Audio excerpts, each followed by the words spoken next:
Welcome back to the Purpose Driven Investor Podcast, where we talk with entrepreneurs, investors, business owners about their purpose behind what they build, not just the profits. Today, I'm joined by Ben. He's the founder of Beacon Accounting Solutions. Ben is a CPA with both an undergraduate and master's degree from Clemson University in accounting. Started his career at one of the world's top accounting firms and now helps real estate investors and service businesses across the country with bookkeeping, accounting, and advisory services. Ben also has personal experience investing in real estate himself and comes from a highly entrepreneurial family with 7 brothers. I think today is going to be a great conversation. So Ben, welcome to the show. Thanks for having me on, Robert. All right, good deal. Well, Ben, let's start first with a lot of people listening today, probably first time hearing from you. So let's give them a background on who you are and what you're focused on today, and then we'll get back up a minute and talk about your early career and entrepreneurial roots. But let's kind of start with who you are and what you're focused on today. Okay. Well, you kind of mentioned, I feel like whenever I talk about who I am, it always kind of goes back to family, and the key thing there is the 7 brothers growing up in a home of 8 boys. We were homeschooled, and we moved from New Hampshire to South Carolina, so here in the Greenville area since 2008. Several of us went off to North Greenville, and I went out to Clemson and got my undergrad, like you mentioned, and then did the master's downtown Greenville and in accounting. Kind of followed in the footsteps of one of my older brothers, who's now my business partner, Thomas. He's an accountant as well. He's a CPA, and so he went to North Greenville and got his accounting degree there. So I figured I wanted to go into accounting after seeing him go into accounting, and went to Clemson, and then started with a company called Forbes, and they were the 8th largest accounting firm at the time. And I started as an auditor. So I used to audit nonprofits and hospitals, and then realized I wanted to do something different. Like you mentioned, my dad was an entrepreneur. He had his own business for 40 something years. And then later in life, he's really invested in real estate pretty heavily. So he invests in apartment complexes and things like that. And then several of my older brothers had their own businesses. And so kind of was always on my heart to go start my own thing. And just naturally, as I took on my first real estate deal in 2023, realized that as I was talking to real estate investors and stuff like that there was a lot of need for accounting and financial sense within that area. And so it was just an easy plug to kind of start my own business. So I started Beacon Accounting Solutions in 2023. And as you mentioned, doing bookkeeping, accounting, advisory stuff for real estate investors and service businesses. That's awesome. Then you're newly married? Yeah. Baby on the way? Married in June last year, and baby on the way in September. So life is moving very quickly. That's awesome. Yeah. All right. Well, great. So talk about what it was like growing up in a family of 7 brothers, 8 brothers total, in that entrepreneurial environment. Oh, man, it was, I really feel like I had one of the best childhoods. My dad, we grew up on a farm. We were on like 12 acres in New Hampshire. We had I think at the time, 10 horses and goats, chickens. We were the stereotypical homeschool family out in the middle of nowhere with the farm, but it was my brothers and my best friends. It's kind of funny. My oldest brother's 40, and my youngest brother's 25. So we're all about 2 years apart. So we all grew up super close, though, hanging out with each other every day, riding horses, going out in the woods, all that type of stuff. And it's cool now to be, working every day with one of my brothers being my business partner, and then we share an office space with the oldest brother, who has his own real estate brokerage. But yeah, I don't know. Now going to the period where I'm, have my first kid on the way. Sometimes I look at my parents, I'm like, you guys were crazy, especially with 8 boys. I see now too why my dad worked so hard. The food bill and everything else had to be insane. That's awesome. Do you think watching your dad be an entrepreneur, did you always know you wanted to own a business, or it's something that came later in life? I think, honestly, no. It's weird because like when I first started my career, I didn't think that much about owning it. The idea sounded cool because I did get to see the lifestyle that my dad was able to provide for us. I mean, my mom, right from the first kid, she never had to have a job again. Which my parents, I kind of came along when things were much better. My brothers, when there was the first four, they lived in a 2-bedroom apartment, 4 of them in 1 bedroom. So, wow. Yeah. But by the time I came around, dad had started doing pretty well. So, but no, I mean, I feel like initially I didn't, but as I got a little older, probably my first year out into the workforce, I was like, man, I know the challenges that it was for my dad and how hard he had to work, but I felt like the lifestyle that he provided, it was, it's kind of a give and take. That entrepreneurial lifestyle, you put the time in and you put the effort in, you can really provide an awesome life for your family. I felt like it was just a little bit harder to do in the corporate job that I was in. I just didn't see the opportunity long term. And so I feel like my first year of working, it clicked for me that, hey, I should probably try to start this before I have a family. Because one of my goals is to be able to have my wife to be able to stay at home with the baby. And so early on, before I met my wife, Anna, I had that mindset. So I quickly started the business in 23 when I was single. And I was like, we'll see what this does. I had no clients and no revenue. I had 8 months of savings, and I was like, we'll just see what happens. And it took off a lot faster than I thought. And then I started in November of 23 and met Anna in June of 24. So it was kind of perfect timing. That's great. Well, your goal is fast approaching, so you better hurry. Yeah. No, I know. Oh, I know. No pressure. All right. So let's talk about accounting and studying public accounting, working in public accounting. What that teach you that maybe most entrepreneurs never get to see? Public accounting. So there's, at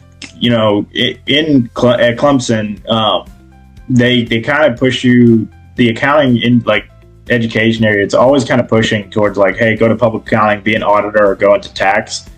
And yeah, I didn't really even truly think about the idea of doing like this small business accounting, but going into that, the idea is always, hey, you're gonna go into public accounting, you'll have awesome career opportunities. You're gonna be dealing with, honestly, as big of clients as you want to deal with. You could be dealing with international stuff. You could be dealing with, massive Fortune 500 companies. And so I think the biggest takeaway from public accounting, obviously outside of experience with like big companies that I was working with, is the work ethic. That job, it was a great job, but it was some serious hours. And so it kind of trained me as an entrepreneur.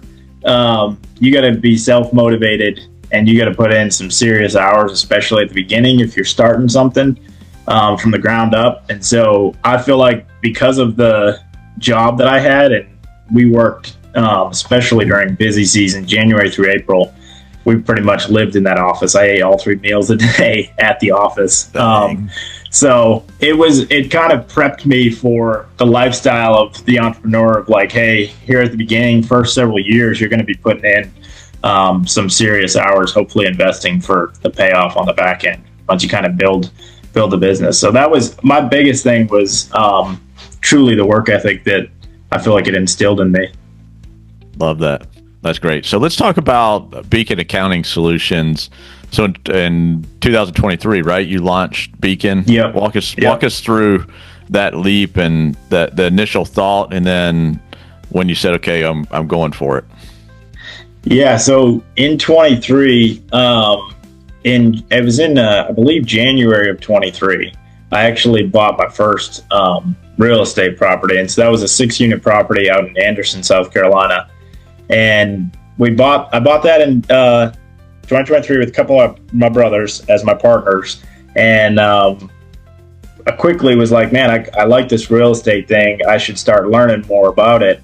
And so I started going to some in-person real estate stuff, upstate Korea, downtown Greenville. I started going to those meetups, and then I joined an online mastermind that was all about real estate investing and purchasing businesses, small businesses. And so that was while I was at my W-2. At that point, it was just like, let me learn some information. And so I was doing a lot of that. I had that property going. And then in June or July of 2023, I'll go back sometimes and speak on like a panel at Clemson for upcoming students to like just discuss what career path they could go to and things like that with accounting. And so at the time I was at my W-2 and I went to go speak, and I met another panelist, and she was a CPA and she had started her own firm. And so we were in the elevator going up, and I was telling her about my goals, and I'm like, I don't know if I'm going to be able to do what I want in life at this job. And, sometimes I wish I'm pretty extroverted, and at the job I was at, I spent a lot of time just in my cubicle with a computer. And so I didn't love that. And I was like, man, I want to do something different. And she was like, well, I started my own business doing bookkeeping and advisory and all that for small businesses. She's like, I love it. I love my clients. She's like, you could do it. And so that kind of put the seed in there. And that was in like July. And then if I get onto something, I'm going to go for it. And so I kind of was like, man, I guess I could continue investing in real estate, and then I could meet, small business owners and real estate investors all around Greenville, but all around the country. Maybe it's people that I would partner with someday, and maybe it's people I just, I'm providing them a service, but I'm also able to pick their brain, of a guy that owns a company that's doing 10 million in revenue, and he's much further along in his entrepreneurial career than I am. So I figured it as like, I'm almost getting paid for education in a lot of ways. And so I was like, well, this is an awesome opportunity. And so I thought about it for probably two months.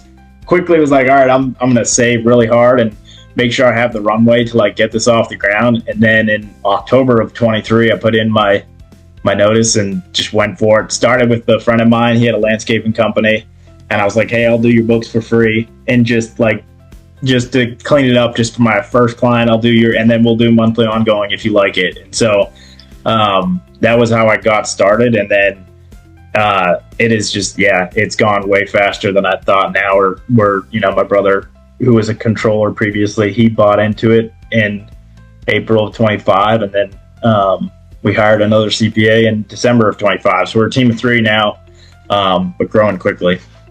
That's huge. That's great. And why did you focus specifically on real estate investors and service businesses? Definitely because I'm a big fan of real estate. All through high school, I worked on renovating and landscaping and maintenance and all that for my dad's apartments that he bought. And just talking to him, I love real estate as a tax strategy. I love it as just a tool. I love it as a retirement plan in a sense. And so real estate has always been something that I'm very interested in. I think that's because my dad invested in it and I was involved in it through high school. So, but then buying that property in January of 23, it was such an easy just transition. I already invest in it. I like it. And now I can just go help other investors like yourself that, are going and doing a bunch of deals, but they don't want to have to deal with, classifying and dealing with all the numbers in the books and all that. They just want to be able to see how they're doing and go and get the next deal. So it was such an easy transition. And then just service businesses, that space, I feel like is very easy for me to work with. My brother is also a controller for a construction company. So I love the blue collar worker. So it's just an easy, cool space to work with. Sweet. What are you've been doing this for a few years now on your own. What are some of the problems that you're seeing business owners struggle with? The biggest thing truly is people flying blind. They work just off their bank account. If it's got some money in it, they think, man, I think I'm making money. My bank account goes up and down. I have the money to pay payroll and things like that. But Yeah, definitely the biggest thing is flying blind. You can make it for a couple years and maybe even less, but you can make it for a little while, kind of going off your bank account. But as you're going to scale, add that next location or purchase vehicles or hire employees, you really have to know, where you're going. The numbers tell the story. So you can go underwater very quickly. And I see a lot of guys, they're phenomenal at what they do, whether that's they're an owner of an HVAC company or they're a real estate investor. They're phenomenal at closing deals. They're great at getting funding, but their books are a mess. And so they'll get 2-3 years down the road, but their books are 2 to 3 years behind them. And so that's when the chaos and the problems happen. They'll get, they're not able to file tax returns, or they're not able to provide financial statements to a lender. And so that stalls growth. So I always see business owners, that's the biggest thing that I see is like successful go-getters that get 2 to 3 years ahead of their books, as far as like tax return filing and being able to produce financial statements for tax planning, or for like getting a new lender or something like that. They just can't do it. Yeah, love that advice. Talk about, and you touched on a little bit, is your opinion on how important clean financial reports are when someone wants to scale.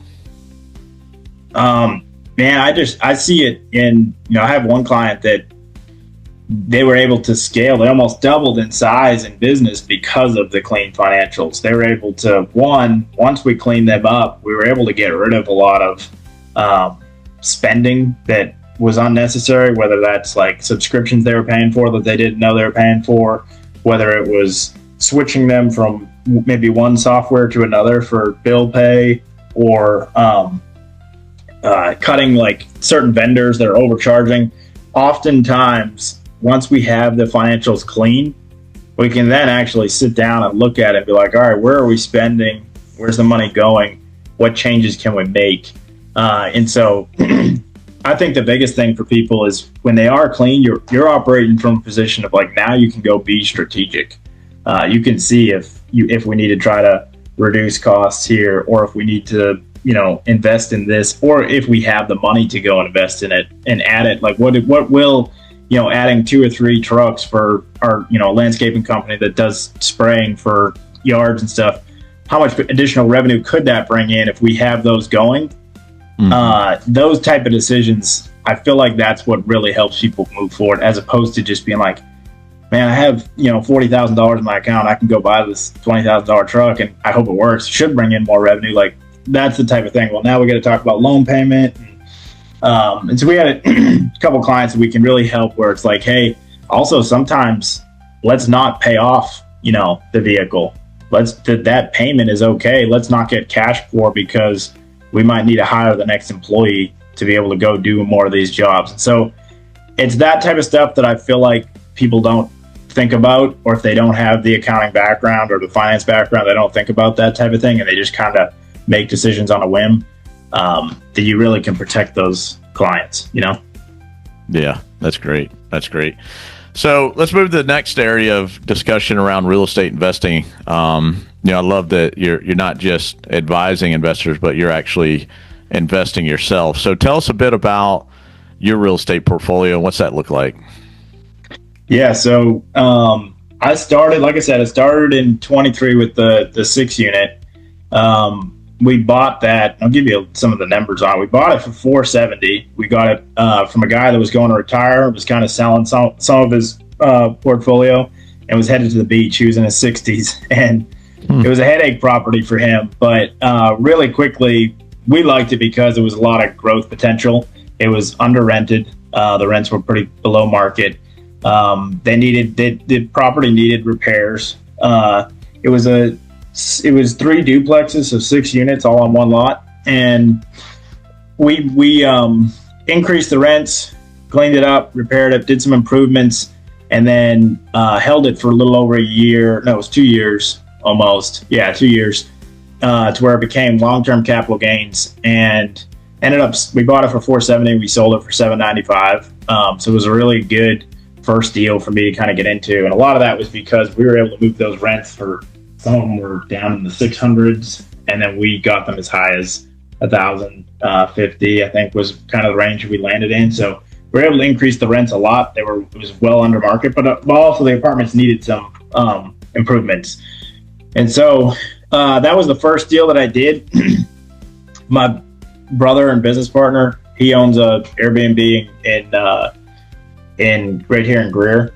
And then this year, I'm really focused on hopefully getting to the point where I either invest with a partner or try to buy my own short-term rental, or like something like a mobile home park where I can do cost segregation and get a lot of the appreciation. So that's kind of the focus this year. 2023 was that first property. Over the last year and a half, I haven't focused as much on purchasing more real estate because I left my W-2. So my earnings went down a little bit initially. And now the last year and a half has really been focused on business growth. It's now grown to the point where hopefully in August or September, I'm looking at trying to invest in something that I can do a cost segregation and wipe a lot of that tax liability out. Yeah, that's great. Once you start making the money, you got to start buying again, right? And, that's right. Using that for tax savings. What would you tell somebody that wants to buy their first multifamily deal today? What should they look for? What should they watch out for? I think that to me, the way that we've, I've invested in the way that I've had success or seen success from my brothers are also, they buy multifamily than deals that I'm not in and things like that. We really like the ones that I would say that other people necessarily don't want. We're more so looking for ones that value can be added to it. So kind of like that one in Anderson, one that they need a little bit of improvements, but we can move the rents, up a good bit because they're way under rented and the properties just need to be cleaned up. We have a lot of good connections with different contractors and vendors to go in and polish them, make them look nice, and then get them back on the market. So I think in this area, which Greenville now, I saw something the other day, we're the most moved to, South Carolina is the most moved to state per capita across the entire country. But here in Greenville now, there is almost like an overflow now of apartments, especially available for rent. So I feel like you kind of have to go towards the outskirts of Greenville, things like Clinton and stuff like that, is where now the investing is starting to get good. But I would say looking for properties that have a lot of opportunity to add value to is where I like to invest. Because whether it be something like that property in Anderson, we wanted to 1031 that, and then it just ended up working easier for a couple of the guys in the deal to just take the long-term capital gains. But I like the ability to. We made the money was made on the purchase. That's where I like to be. Make the money on the purchase, and then it's kind of from there just adding the value and getting it back set up. So looking for those, they're getting a little harder to find, especially with where things are in the market right now, but they're still out there for sure. Yep. That's great. All right, let's move to your advice for investors and business owners. You see a lot of books, you see a lot of financial, I'm sure you do a lot of financial analysis. What financial habits do you see that are creating long-term success for your clients? Truly, I say this, and I'm obviously an accountant selling my own service, but truly the business owners that realize early on, I don't know what I'm doing with my books. I don't want to do it. It's a non-money making activity for me. I'm going to make more money going and finding the next deal that I can flip and get a $20,000 or $30,000 profit, or whatever that may be. It's the people that realize early on, hey, bookkeeping, accounting, this is a service that I should outsource and I should go focus on what I do well. When they hire, I notice that when business owners or real estate investors, if they hire early and just focus on what they're good at, that could be, like I said, getting funding for a deal or underwriting a property and figuring out which properties are good deals. If they focus on that, they grow so much faster than if they focus on, hey, I'm trying to save a couple $100 a month doing my own books at night when I'm trying to spend time with my family, or when I'm trying to underwrite or getting a call from a contractor who's putting in the HVAC unit or whatever it may be, moving one of the mobile homes, whatever it may be. I think the guys and business owners that invest in that early, they save themselves from, oh, I haven't had my tax return filed from 2023 yet. They save themselves from the outpace in their books, and so they just stay in a pace of growth. And I think that's where I've seen a lot of success for people is people that are on it early. So I have a client that even just now, he reaching out to me. He's buying a small pizza restaurant up in Michigan, and that was the first thing he did. He hasn't even closed on the deal, and he's like calling me, hey, can we get set up with the books? June 1st is when we go live. He doesn't want to be behind at all. He wants day one to be able to just know that his numbers are being recorded accurately and he's getting financials to be able to make decisions quickly. And he wants to make it into a franchise and all these things. But I think that he has a great mindset of, okay, this is not my expertise. My expertise is he was a prior chef. He's a top, like, he's got I forget the license or whatever his status is as a chef, but he's got, that's his skill set, and he's managed. He had, I think, 30 something staff that he was managing, so he knows what his skill set is, and so he's focused on just that, doing what he does well, and then outsourcing stuff that he doesn't necessarily do well. So I think a lot of times business owners that get that from the beginning, do that right from the get-go, they end up having more success because they don't have as much stress on that end. They just get stuff that they can review the report, they can speak with someone like myself, and then go make decisions and move forward. That's awesome. On the opposite side of that, where do you see, as you're looking at books and seeing people's business, where do you see that people are wasting money or maybe creating unnecessary stress for themselves? I think with real estate investors specifically, I've noticed in more than across any other client base, real estate investors hate paperwork. They hate it with a passion. They do not want to sit there and reconcile a bank statement or reconcile a credit card or find the receipt for, this item that they paid for, or whatever it may be. They really hate paperwork. And so I think with real estate investors specifically, they don't put as much value on their books as they should. And so they'll get themselves in a position where, what often I see is, if they're getting private money, kind of losing track of, all right, did that money get, when it came through the bank, if they were doing their own books, or they had a bookkeeper doing, did it get recorded as revenue, or did it get put on the balance sheet as a loan? Earnest money deposits, keeping track of those and making sure that they get those back from the lawyers if a deal falls through sometimes, or escrow funds, like they have money being held in escrow, keeping track of and reconciling that to when they actually receive draws on the project and making sure they don't overpay loans. I've seen time and again, and not that people are being deceitful or anything like that, but you as the business owner, you're responsible for your books, your accounting. You got to make sure that that's right. Other people, life gets busy. Other companies have their own thing going on. They're trying to keep their records, but you should always have your records right so that you can go to them and be like, hey, this doesn't reconcile. Let's talk about this. Whether that's with a hard money lender, private money lender, whoever that may be. I feel like I see a lot of real estate investors miss on where they don't get an earnest money deposit back that's $2,000, or they overpay when they repay a loan and they overpay by $10,000 or $8,000, something like that. Those numbers, they quickly add up and they kill your cash flow.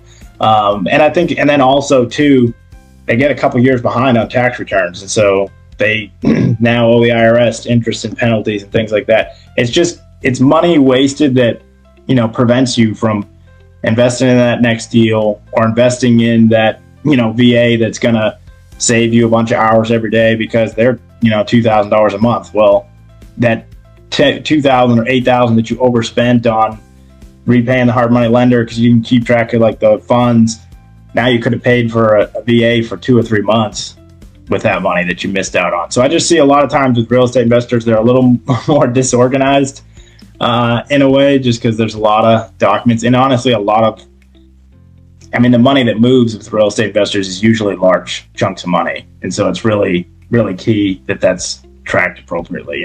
Yeah, 100%. You've helped us a ton track things that otherwise might have slipped by, and like you said, based on other people's accounting, not necessarily ours, but because ours was in order, which is great. All right, let's talk the podcast really about purpose here, right? And the purpose-driven investor. So let's spend a little bit of time on purpose, and then we'll conclude with some rapid-fire questions. But let's let's talk about what motivates you beyond just making money. Two things. One, for personal gain. I mentioned I would like for my wife to be able to stay home, and that's a goal and desire of hers. I really loved the childhood that I had. I grew up in a Christian home, homeschooled with 7 brothers, 8 boys. I just feel like my parents really invested a lot of time in me, and I absolutely am so thankful for where I'm at today. I think that's in large part to them. And I think that I definitely wanted to be able to provide that for my children. I saw the impact, like my dad, he's impacted my life greatly. I saw the work ethic. I saw the grit and the way that he provided for a family of 10 of us on one income. So I have so much respect for him. And then also on the other side of it, my mom, homeschooling 8 boys, I have so much respect for her. And I always tell people, I'm like, I feel like a lot of who I am, my character, my morals, things like that comes from the work and time that my mom put into me in homeschool. And so I joke that I went to seminary growing up. We did an hour of Bible every day, and that's awesome. And so it was an awesome experience. So I wanted to provide that for my family, but that comes from. I mean, it's hard, especially in this day and age, to provide off of one income. And so I knew that early age, I'd have to put in the time, put in the work. So definitely a big motivation and purpose for me is, I think that I always tell people, just for me personally, I want to homeschool. Anna and I would love to homeschool. I married Anna because I respect the woman she is and her morals and her character. And so I would love for her to be able to teach and raise our kids. And so that's kind of one goal behind what I do and the goal with Beacon. But then the other part of it is, since I've started my business, I love my clients. I love dealing with like small business owners and seeing how, when I worked at that big firm, I was just in a cubicle. Didn't feel like I was having much impact with my clients. Sometimes it's more than just doing accounting. Sometimes I feel like I'm talking them through like different life things and financial struggles, and like, even some of my clients are younger, so we're talking about like what we do in our marriage and the appropriate, like, how we should raise our family and stuff like that. So it ends up becoming like a lot of my relationships with my clients can sometimes go into that like friend type of relationship and stuff like that. And that's really the purpose behind it, is I see the impact that for these smaller businesses. I love watching it, like you mentioned, it does financially benefit me, but I love watching my clients grow. It's a cool feeling to help someone solve a business problem and then see them make more money and the impact that has on their family. So working with the small business owner, for a little period of time, I was going to ditch accounting altogether, truthfully. And that caused a little bit of a panic with my parents, like, you got your CPA and your master's and all that. But I didn't truly love it when it was just me behind a computer in a cubicle. But now that I'm like meeting, people day to day, and I'm talking to them about their business and growing it with them and helping them and seeing, like I said, the financial impact on their family, I love huge. It. Yeah, that's huge. That's great. And I can attest to that too. I mean, I think we have a great friendship. You've helped our business a lot, and helped us beyond business, which is great. As you think about 10 years from now, what success look like for you? Hopefully Beacon's grown to, goal is, I don't know that I really want it to be bigger than like 10 people. So hopefully it's grown to like that size. And hopefully I've got 4 to 5 kids. Let's go. I think Anna and I discussed having 4. And then hopefully I've invested in some more real estate. I want to get my real estate portfolio back up. I have an LLC sitting there waiting. It's got nothing in it right now, and I want to get it, built back up. So yeah, I feel like 10 years from now, I want to have Beacon to the size of, a 10-person firm, hopefully several properties in my portfolio, and 4 to 5 kids, and enjoying life. Love it. That's great. All right. Rapid fire questions here. Okay. So you got 1 sentence to answer each question. Let's start with, what's the best advice that you've ever received? I just saw it on the podcast today. It's stay small enough long enough, you'll be big enough soon enough. I like that. I like that. That's great. All right. What's the biggest lesson entrepreneurship has taught you?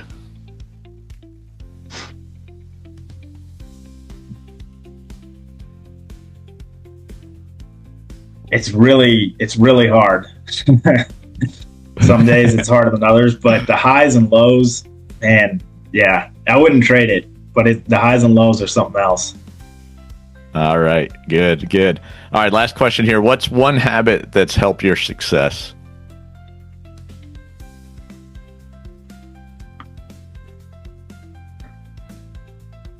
Starting doing the hardest thing of the day that I need to do that day first. I forget they have a saying with the boil the frog or something like that. Yeah, but yeah. Truly doing the hardest thing first, because I'm a list person. Every night, the night before, I'll write out my to-do list for the next day. And so sometimes it's easy to like give yourself the satisfaction of doing the easy thing. But if I do that hard thing first, I feel like my day goes so much better. 100%. Yeah. All right. That's great, man. Well, Ben, I appreciate you joining. If people want to reach out to you, where can they contact you, or where can they learn more about Beacon? So we can go to beaconaccountings.com. That's our website. And then also you can find us on Facebook, LinkedIn, either at my personal profile, Benjamin Chisholm, or just at Beacon Accounting Solutions. We have a Facebook, LinkedIn, and then the website, beaconaccountings.com. Sweet. I'm sure there's not a lot of Benjamin Chisholms on Facebook. No. Probably easy to find. Yeah. All right. Well, Ben, I appreciate you joining. Thanks for coming on the Purpose Driven Investor podcast. And thank you for everyone that's listening. If you enjoyed this episode, please make sure you share it with someone who's building a business, investing in real estate, or trying to create something meaningful through entrepreneurship. Thanks again, Ben. Thanks, Rob.